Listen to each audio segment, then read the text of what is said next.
Hello everybody, thank you very much for coming to my webinar today. This is Topics in Flipping Education as Determined by You. My name is Jonathan Thomas Palmer. You can find me at flippingphysics.com. There's my Twitter handle and my, thank you, good to know my sound is better, and my email address. Basically, you can find all the information you need to find about me at flippingphysics.com. And any link that I talk about today is going to be posted there shortly, probably Tuesday, and I'm going to do an entire screen capture of this webinar, and everything's going to be posted there. So don't feel like you need to write stuff down. I'm even going to surreptitiously collect your emails a little bit later so I can email everybody and let you all know about this. All right, so here we go. My name is Jonathan Thomas Palmer. I was a high school physics teacher for 13 years. I taught college prep physics and AP Physics C. And I loved teaching. And during my last year of teaching, I flipped all my classes. And it was such an amazing and transformative thing that I decided to actually step out of the literal classroom into a virtual classroom. And I now make free physics educational videos that I share with everybody. So I do want to let you know that this will not be about physics. This is going to be about flipping, but my background is in physics. So what we're going to do now is we're going to do the standard geographic location survey. You know, where can I find you on this planet? But I'm going to do it a little bit differently. What we're going to do is, in a moment, Blake is going to post a link on when I ask him to. Thank you, physics guy. I do spend a lot of time on my videos. I'm going to talk a little bit about my videos, just a little bit. So what I'd like you to do, once the link appears, what you can click on the link now and go to the web browser and follow the instructions and come right back here. So if at this time, click on the link, go to the web browser and come right back, please. That is correct, actually. You don't do anything, you just come right back here. I'll show you what happens. So what I'm going to do now is I'm going to take you and take you to sharing my desktop, and I'm going to show you my web page. Okay, now this is my web page, and it keeps track of who's visiting my website. And you can see that I have 3 people from Honduras and 33 people from the United States. I know it's a little bit small, but it is fun to see anyway. And you can see now this is where people are located in the United States. You can see, wow, we have a lot of people clustered around the Michigan area. Ann Arbor, Detroit, Grand Rapids, Livonia, Milford. It's just kind of fun to be able to see where everybody is. That's cool. Thank you. So what I'm going to do now is, now that I've found you, and thank you, 3 people from Honduras, that's awesome. Now that I've done that, we're going to come back and we're going to continue with the presentation. Now, I want to point out that we are all here to learn about flipping education. We're here to be supportive of one another, ask questions, answer questions, give suggestions, and most of all, to be involved. So please, if you have questions, ask them. Oh, Arizona, thank you. Wow. And Blake, our helpful moderator, is here. Please share that tool. That is a Google Analytics tool. That is a... It is HTML that I've embedded in the website, and you really have to have your own website and be able to kind of program in HTML to be able to do something like that. It's not really all that easy. So anyway, Blake is here to help you out in the chat if you need some help. So just a quick comment again about the website I just took you to. And this is where I'm going to be posting all of the information about this. Again, you don't need to write down links. I'm going to be sharing all the links with you a little bit later via this website. And lastly, I'm going to turn off the video now because it's actually really difficult for me to keep my head still, but I am no longer just a talking head. You know exactly what I look like. All right, so here we go. I do want to talk about the survey results, and I'm going to give about 30 seconds. If you did not get a chance to answer the survey, if you could answer the survey at this time. So I'll give you about 30 seconds to read the survey and answer it, just in case you didn't get a chance to before. All right. So our time is up, and I'm going to publish the responses to the whiteboard. All right, so we have a large percentage of you are very new to the concept of flipping. So welcome, and that's great that you are here. We have a couple of people, one, me included, who have flipped their classes quite a bit. So we have one other person who's flipped their classes quite a bit. And we have 10 people that have tried it a little bit in your classes. Great. So I would like to, if you have things to say, I'd like to hear about it. So in today's webinar, we are going to define flipping. And we're going to talk about the difference between traditional and flipped education. We're going to talk about different types of flipped videos. We're going to talk about how to make flip videos, and hopefully we'll get time for me to give my suggestions of what to do and what not to do when making flipped videos. And we will have time for questions and comments and suggestions throughout. And I do want to highlight that, really, if you do have questions or comments and suggestions, you can chat something. I would like to take the mic, please. You can even take the video camera and the mic at the same time and come in and ask a question or make a comment. I would love to hear from you guys. I am not the only expert in the room per se. There are a lot of other people that have good opinions and have really good questions. So I want to make sure that we get those from you. All right. So I want to talk about the Flipped Learning Network. And they have a definition of flipped learning we're going to get to in just a minute. And if you are going to flip your classes, you do need to join the Flipping Network, and I do the Flipped Learning Network, and I do say it with a period. Absolutely, you have to join, period. And I'll talk about why right now. So the website is flippedlearning.org. Again, I'll be emailing that to you. And it was Aaron Sams and John Bergman, two of the pioneers of flipped learning, are board members of the Flipped Learning Network. And the main reason I think that you should join, clearly you don't have to join if you're going to flip your classes, but my suggestion is that you definitely join, is because there you can communicate with other flipping educators in your subject area. Now, it's very important because I can speak to flipping a class, but I really can't speak to flipping classes in every subject area. So if you go to the Flipped Learning Network and you join, you will find that there are all sorts of different groups for different types of educators. Like there's a whole elementary grades K through 6. There's foreign language teachers, history teachers. There's different AP classes. There are so many awesome resources on the Flipped Learning Network. Absolutely. Thank you, Peggy George. So definitely join and start communicating with other flipping teachers. Now, the Flipped Learning Network recently came out with this definition of flipped learning, and I rarely read my slides, but I consider this important enough that I'm actually going to read through it. This is the definition of flipped learning. Flipped learning is a pedagogical approach in which direct instruction moves from the group learning space to the individual learning space. Now, the reason I'm reading this part is because I want to point out what it doesn't say. It does not say flipped learning is where lectures are done at home and homework is done at school, because it is a much broader statement than that. It is a way of taking the direct instruction and giving it to the student rather than having it be a group setting and making the learning space more of an individualized learning. Continuing with the definition, the resulting dynamic group space is transformed into a dynamic, interactive learning environment where the educator guides students as they apply concepts, engage creatively in the subject matter.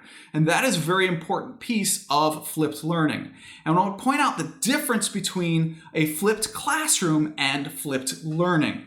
A flipped classroom is simply one component of what they are defining as flipped learning. The flipped classroom, of course, is where you take the direct instruction, you give it to the student, but what the flipped classroom takes the classroom and transforms it to something that is no longer lecture-based, but rather student-based. And that's a very important distinction between a flipped classroom and flipped learning. Now, the Flipped Learning Network even has something called the 4 Pillars of Flipped, which they are clearly trademarking. I'm not going to read it to you. They even have a checklist of 11 indicators that educators must incorporate into their practice. And if you are interested, I will be providing you with this link. They have a whole article on defining the concept of flipped learning, and it is very interesting, but I'm not going to take the time to do that right now. Now, before we get into the nitty-gritty of flipping, I want to take a moment. Liz, we're trying to standardize flipping. It is relatively new, but yes, we're starting to standardize flipping. So I do want to talk about why one should flip. And what we're going to do is I'm going to have Blake post a link in the chat. And when he does so, click on the link. It's going to take you to a website where you're going to watch a 40-second video. Then come back here and follow the instructions, please. We could start with Ampere's law. Closed loop integral B dot ds equals mu naught times the current on the inside. Okay. Let's see. We know B is up. ds is also up. Therefore, Here you go. Okay, so they're equal. Yeah, that makes sense. I mean, I thought that they were equal. I just thought that they were in. Do I have to try this? Oh wait, okay. I didn't see the other.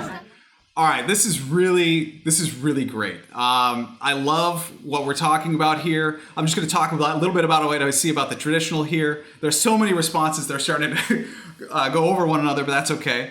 Teacher controlled, I love that statement. It's definitely, and the teacher has a back to the students. Yes, the no interaction with the class. It's not quite no interaction, but it's definitely minimal interaction with the class. Teacher doesn't know what the students are doing. Absolutely, in the traditional model, you spend a lot of time with your back to the students. You don't know what the students are doing.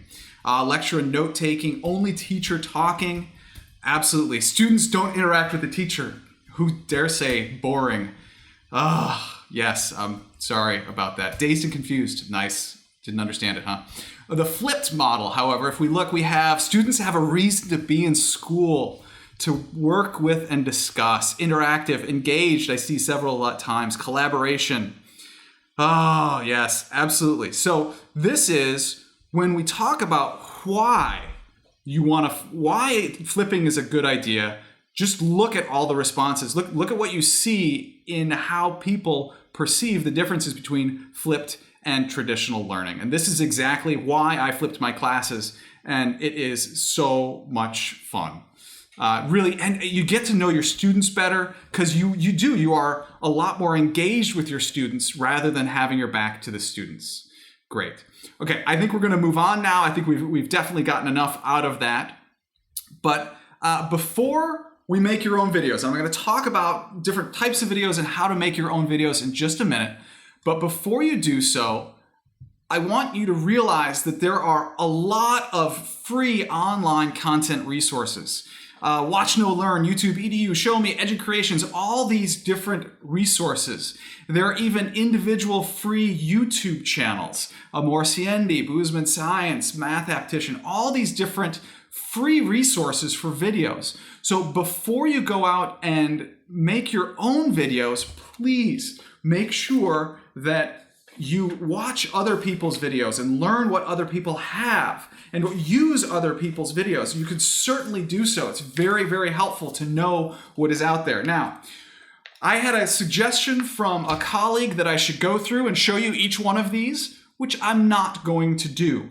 But I will say that I am going to post something about, we have some raised hands. Do people have things to say? Renee? Heather? They're still raised from before. Oh, they're still raised from before. Can you just lower them down for me? Yeah. Thanks. So if you do have something, a question or something, just post a chat, something in the chat that says, I have a question. So I'm going to take you to one of these resources. But again, I'm going to post on my website a description of each one of these resources and a link to them and all that. So don't feel like you need to write all this down. But I'm going to take you now to one of these resources. I'm going to take you to Watch, Know, Learn. Okay, this is Watch, Know, Learn, And the reason I'm bringing you here is so that you can see just the huge directory on the left-hand side of all of these different resources of flipped videos. And in fact, they even have this age filter where you can go through and you can say, okay, you know what? I teach, I don't really know. Let's say you teach 5th grade and your kids are between ages 9 and 11, okay? So now, when I come over here, I can say, okay, I want to look at language arts videos for kids between ages 9 and 11. I want to look at writing. We're going to talk about the writing process, and we're going to do drafting. And these are all different videos about drafting English grammar writing for kids ages 9 to 11. And there are all sorts of videos here, and you definitely need to go out and see what's out there and use these videos before you start making your own. That's one of my major suggestions. All right, we're going to stop sharing now. I'm going to bring you back to the web page. Okay, thank you for the thumbs up. All right, now, types of flipped videos. I went through and I've looked at a lot of different flipped videos, and I categorize them as 2 different types. There's a typical flipped video, and then there's an advanced flipped video. Typical is ones that I would expect that the common teacher would be able to make. Advanced would be advanced, and I would not expect your typical teacher to be able to make them. Now, 3 different types of typical are a screen capture with picture-in-picture, live action, and iPad screen capture. And I am going to go through each and every one of those 3, and talk about how to do them, what you need to do so, and show some examples of them. However, before we do that, I do want to talk a little bit about the advanced ones, like TED Ed, computer animated ones. And there are Minute Physics. He does ones where he literally draws pictures on white paper and takes pictures every second or so, and then does a time lapse of how that elapses. And then, of course, there's me, Flipping Physics. So I do want to just talk a minute about what it is that I do. So I make videos. And I'm going to go through some screen captures of a video that I made recently where my family and I have 2 kids. We went out to our local high school parking lot, and we drove a vehicle at 10 miles an hour and dropped a ball out the window 0.7 meters above a bucket. And using physics, you can determine exactly where to drop the ball in front of the bucket such that it will land in the bucket. And we got it to work. So I was able to go through and get the ball to land in the bucket.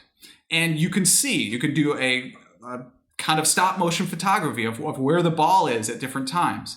And you can go through and you can calculate what the velocity is and what the magnitude and direction of the velocity vector as a function of time. And I play 3 characters that are 3 students that are at each and every one of my lectures. We have Billy, Bobby, and Bo from left to right there. And we go through every speck of the math in every single problem. And I have a whiteboard in my basement, and I go through and I walk through all of the problems. And sometimes, for example, with this particular video, I used 3 different cameras all at the same time because it's important to be able to see what's going on from different perspectives, and you can learn different information from different perspectives. Okay, now, one of the reasons I wanted to show you this is because this is, as I said, an advanced type of flipping video, and I don't expect any of you to be able to do this. For example, this particular picture right here, it took us an hour and a half to get the ball to land. Thank you, Nina. It took us an hour and a half to get the ball to land in the bucket once. And this particular picture that you're looking at right now is actually, I don't know, but I think it's approximately, I'm sorry, Kelly, log in again. So hopefully you can come back. You can see this is actually like 11 different layers. I exported the picture like for each one of those balls, imported it into Photoshop, cropped out just the ball, and then re-imported it. And this is just I don't expect you to be able to do this. Like, just to put it in perspective, this is Billy, Bobby, and Bo, and I wanted to show you what they look at when they are being filmed. This is a picture of my filming setup. You know what? We could get into the I'm not going to get into the Photoshop specifics, but yes, I'm learning about masks. I'm new to Photoshop. Thank you, though. So my point here is I don't expect you to have this equipment. There is a lot of stuff there, and I'm not going to go through all of that. I'm not going to price it out for you, but I love doing this, and the majority of that stuff, believe it or not, I had before I even started flipping my classes. So please, don't feel like you need to do anything. No, it's not meant to be intimidating. My point is that you shouldn't be expected to do this, and that there are people just like me out there who are crazy enough to be making flipping content for you to use for free, and you should try to find those. Okay? So please, yeah, I have to have a script. Okay, so now I'm going to move on. Thank you. I'm going to move on, and we're going to go back to the typical, and I'm going to talk, you know what? I will get to, what if we were at a school without Wi-Fi? You know what? Could you clarify that question? I want to know exactly what you mean by that question. I'm going to move on, and we'll get back to that question, okay? Okay. I'm going to talk about the one type which is called a screen capture with picture-in-picture. So the basic idea is you take a PowerPoint, a keynote, a presentation that you already do with your students, and you simply create a picture-in-picture screen capture of what you're doing. And this is an example of this Dave Anderson, I believe, Paul Anderson, excuse me, of Bozeman Biology has made a lot of flipping videos, and this is an example of a PowerPoint presentation where it's just a picture-in-picture, and all he's doing is walking his way through the PowerPoint presentation and recording it, and then posting it online. That's what a screen capture, picture-in-picture flipped video is. So what you need in order to do that is you need a computer.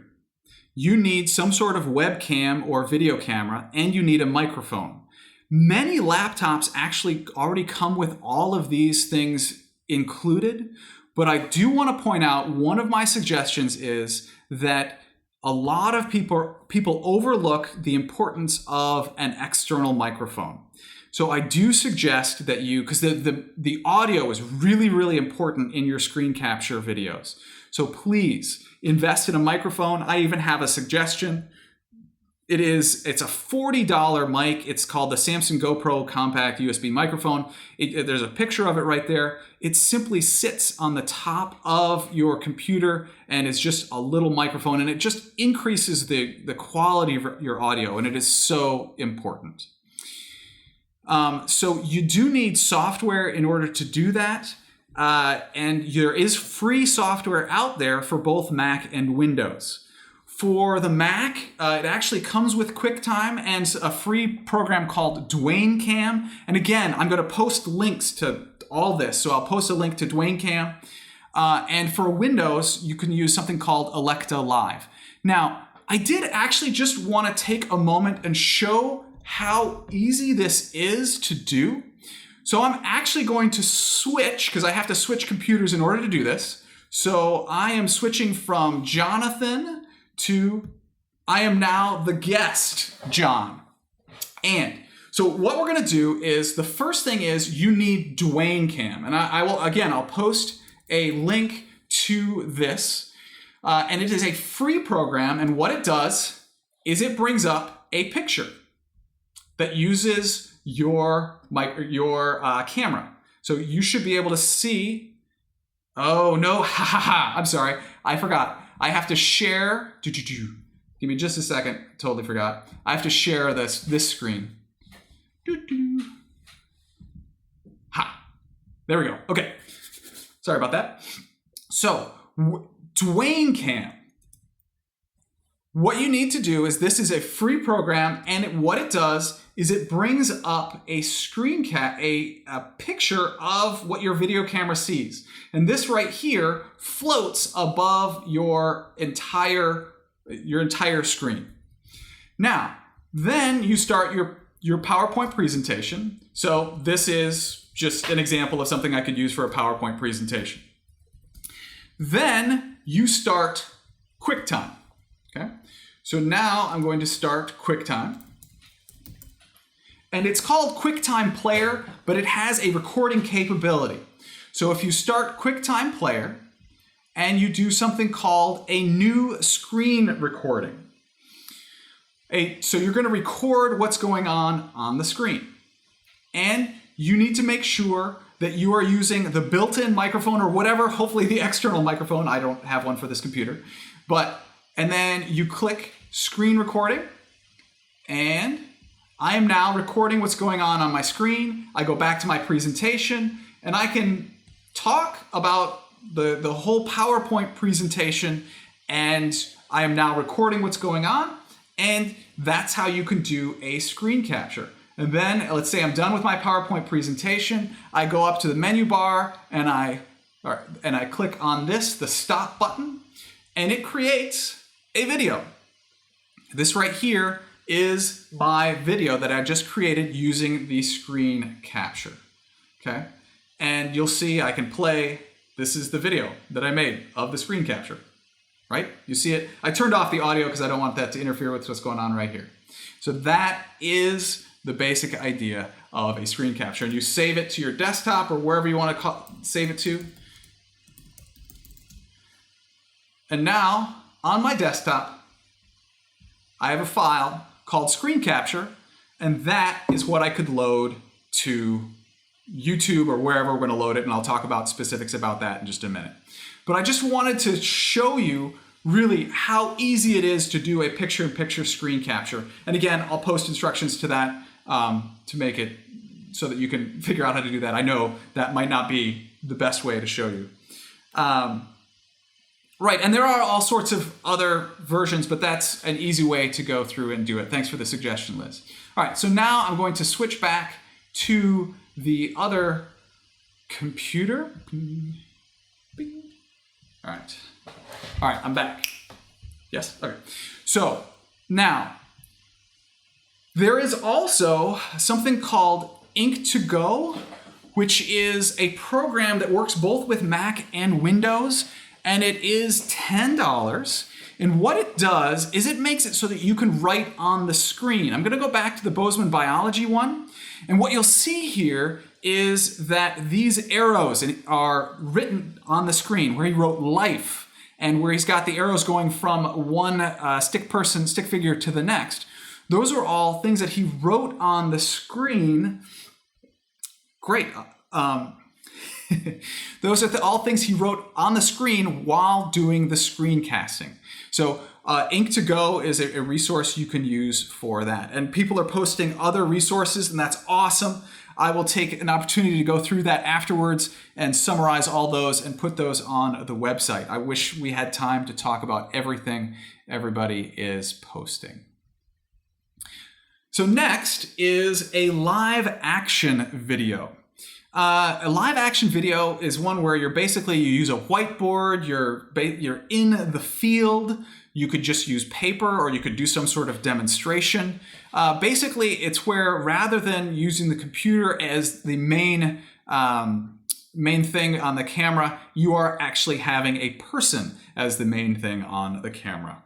And a guy named Robert Adut of yaymath.org does a lot of these videos, and every one of his videos is actually done in class, and he does a video of him at the whiteboard calling on students and getting answers to questions and asking questions and writing on the whiteboard. So this is an example of a live action video.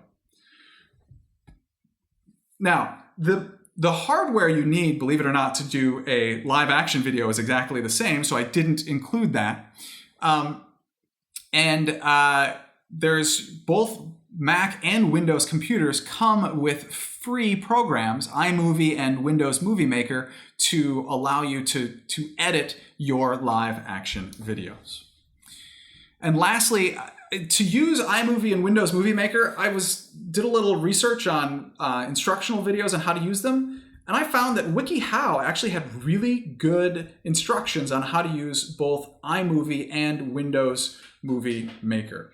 So you can definitely use those. And again, I will be posting links to those on my website. The last one is an iPad screen capture. Now, this is very basic. Some people use an iPad to do a lot of presentations. An example of one that I found is Rex Stevenson. He did a Lewis and Clark one.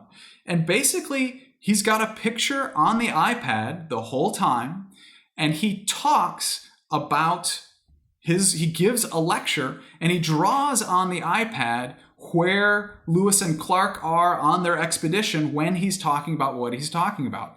And again, if you use an iPad, this is a great way to go through and do a flipped video. In order to do this, I found that the best two, in my opinion, were places called Show Me and EduCreations. And both of these places, they're both websites, and they have instructions and they have apps on how to do it. And so that is basically how you can do the iPad screen capture. Okay, for a minute, we've talked a lot about the technical pieces, which is an important piece, but I want to get back to, we're getting a little bit away from why one should flip. And I think it's important to talk about why we should flip. Again, remember it was that there's more interaction with students, it's more relaxed and more efficient. One of the things that I've used a way to describe the traditional class is that it is lockstep. In a traditional class, every student is doing the same thing at the same time, and it is determined by the teacher. When you switch to a flipped model, that is completely different. When you flip, it becomes a student-driven event rather than a teacher-driven event. And it also becomes more task-oriented than lockstep, where all the students, I found, yes, thank you, it's so important. I found when I flipped my classes that, you know what, I was having a conversation yesterday with somebody who mentioned that it was just like Montessori. I don't know much about Montessori, but I believe you. I found that the students, I would basically at the beginning of class, we would talk about the things that students could be working on today and the resources that were available to help them with whatever they were going to be working on. And every student wasn't working on the same thing, which was so much more fun and allowed me to get to know my students better. And in fact, it changed the whole way assignments were due. It used to be when, under a traditional model, that all my assignments were due by a certain time. It was like on this day at the beginning of class or on this day at the end of class. Everything was due on that time. But when you switch it to a flipped concept, it becomes everything was due by a certain date. So it was like, well, you're working on all these things, and by the end of this class today, I need you to turn all these things in. And throughout the class period, things would trickle in, and it just became a lot more relaxed. I remember I used to have a lot of assignments due right at the beginning of class, and right at the beginning of class was like this stressful time because kids are like struggling to finish whatever it is they're struggling to finish, and then it was just so stressful.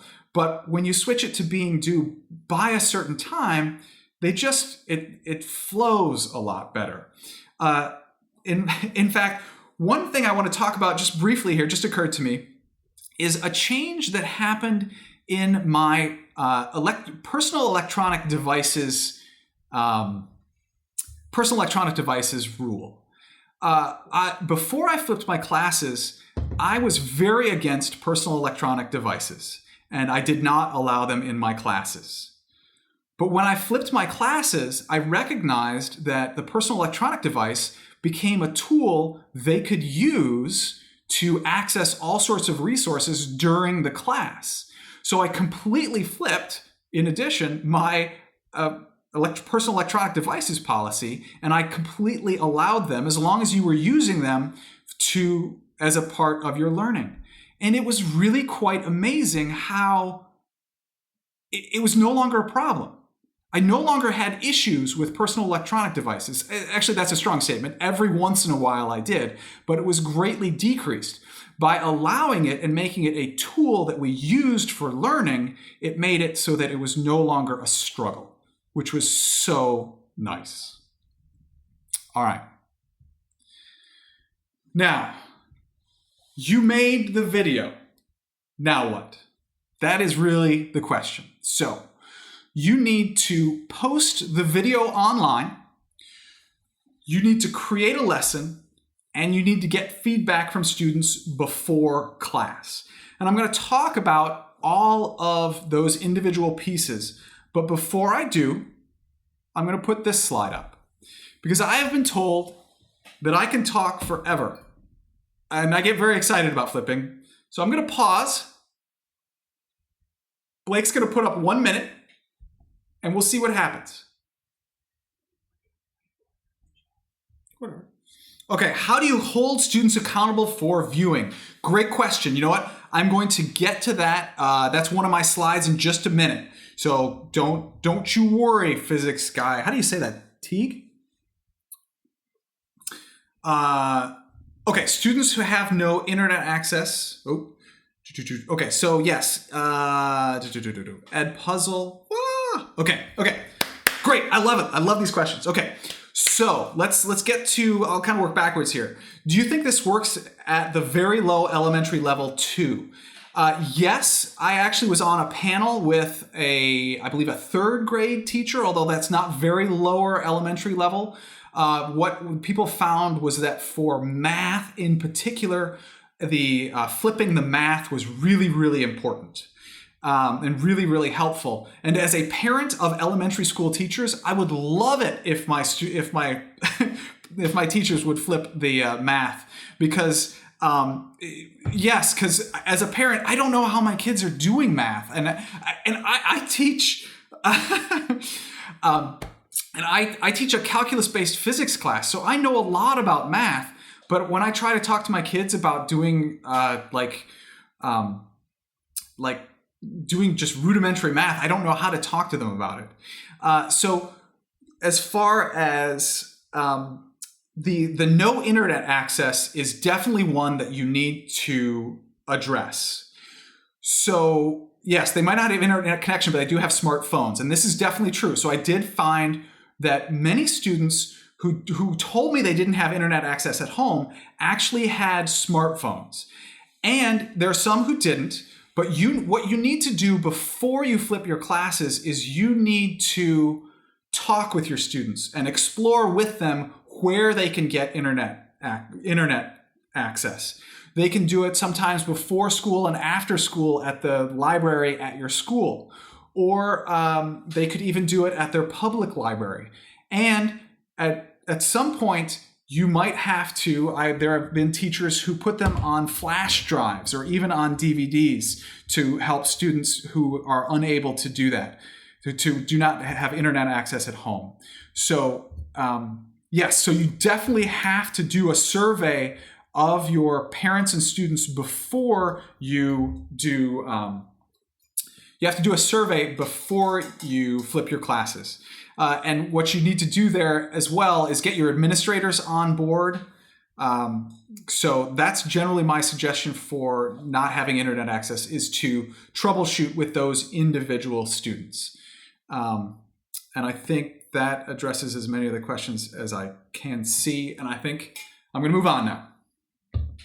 Okay, so we're back to you made the video, now what? The first thing is you need to post the video online. Now, YouTube is by far the most popular and versatile of the websites. One of the issues is that the videos, the YouTube is generally not available at school because it is blocked, which was not an issue for me, because I had all my students watching the videos at home. They did not watch them at school, but it is something you need to think about when you are working with this. You need to investigate to see if you can have YouTube accessible at school and whether you're going to need to have it accessible at school.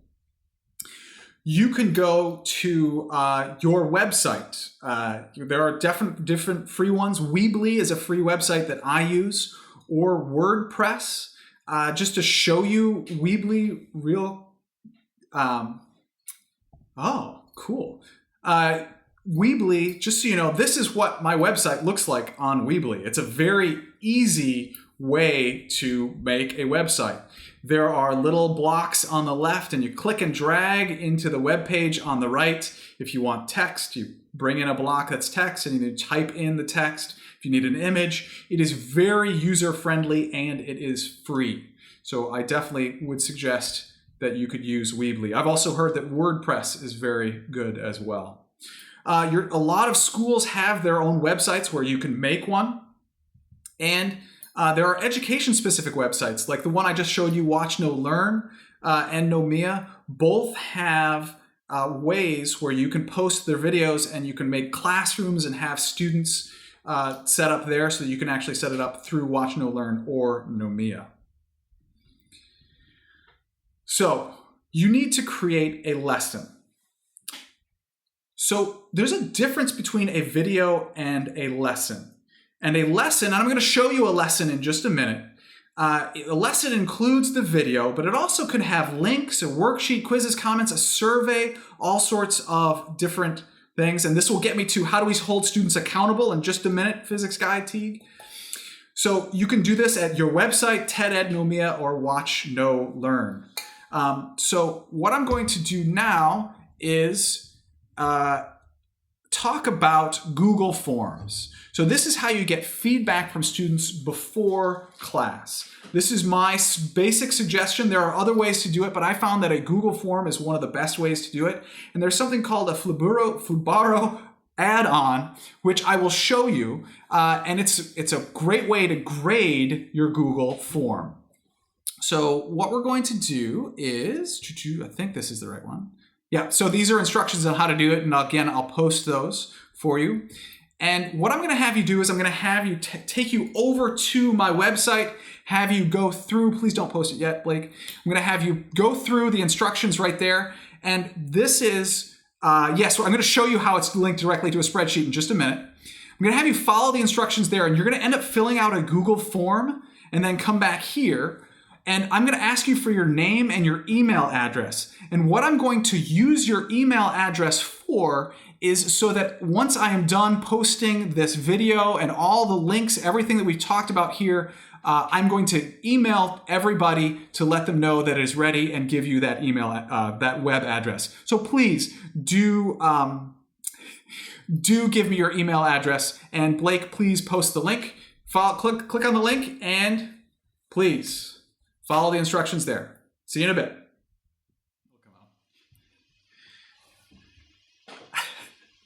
All right, this is great. So I'm loving what I'm seeing here. I'm just going to talk for a minute as people are finishing up. We're close to being done. Google Hangouts. I Google hung out, if that's the past tense, recently for the first time. That was useful. Camtasia. I've never used Camtasia.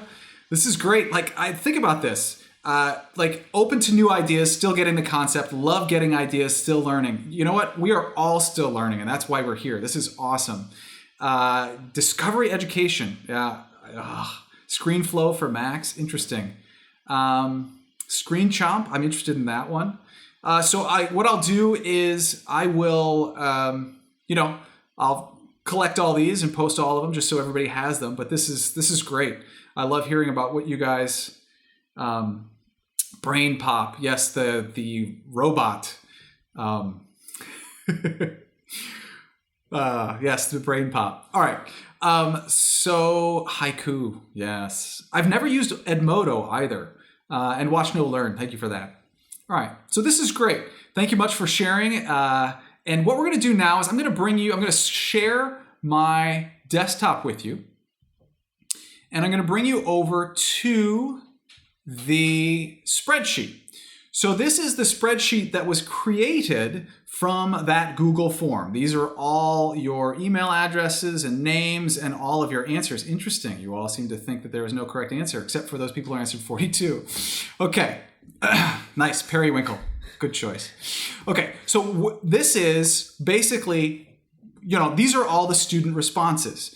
But what I want to show you, this is the responses using the Google form. But I want to show you is this Flubaroo add-on. So if you look right up here, I have added Flubaroo. And when I click on here, I can now grade the assignment. So when I click on grade assignment, it runs a script. And it now has identified each of the columns and tried to figure out what each one is. Now, these two, your name and your email, identify a student, and you can identify these different problems as having a point value, or you can skip their grading, or you can identify it as something that identifies the student. So I'm going to leave them all at 1 point because they're all about the same. Then you go to this is asking you for the answer key. So before we started, I went through and I submitted with my email, my name, and the correct answers. And I now choose the answer key and I click continue. And it now grades the assignment. And what it does is it creates a whole new workbook page here. And you could see that these are all of the student responses. And you could see we have a percentage, like each student got a certain percentage right or wrong, who has the correct answer.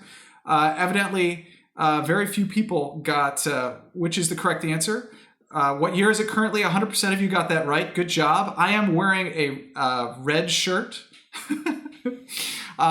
So this is a way, the question was asked earlier, how do you hold students accountable? And this is a great way to hold students accountable. You can then, at the very end of your lesson, provide a Google form and then use Flubaroo to grade that form. And you can even, before the students get there, you can click on this button right here and email the grades back to their students. So this is why you include the email.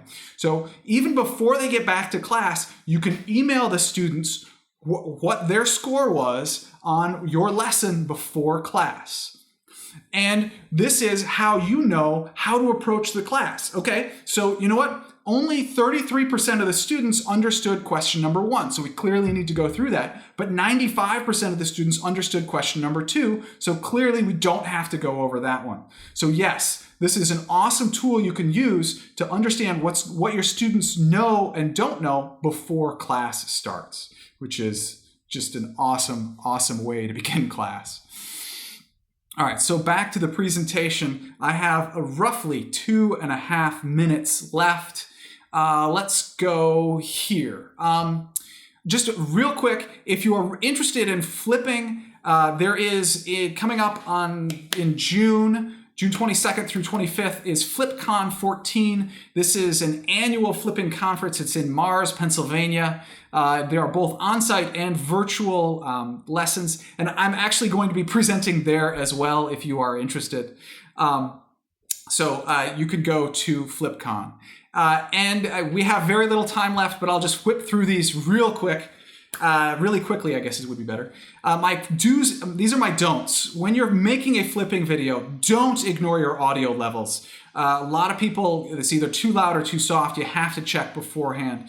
Don't be just a talking head screen capture. Do other things. Don't have background music constantly. Feedback from students is that this is not a feature-length film.